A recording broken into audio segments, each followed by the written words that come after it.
अल्पवयीन आरोपीचा जामीन बाल हक्क न्यायालयानं फेटाळलाय। त्यासोबतच सुरक्षेच्या कारणास्तव त्याला 14 दिवसांसाठी म्हणजेच 5 जूनपर्यंत बाल सुधारगृहात पाठवण्यात आलंय। अल्पवयीन मुलाला सज्ञान ठरवण्यासाठी पुणे पोलिसांकडून 75,000 रुपयांचं दारूचं बिल आणि दारू पीत असलेले बारमधलं सीसीटीव्ही फुटेज कोर्टात सादर करण्यात आलं।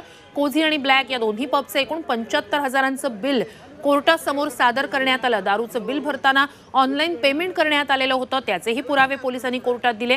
अल्पवयीन आरोपीकडून वकील प्रशांत पाटील यांनी युक्तिवाद केला।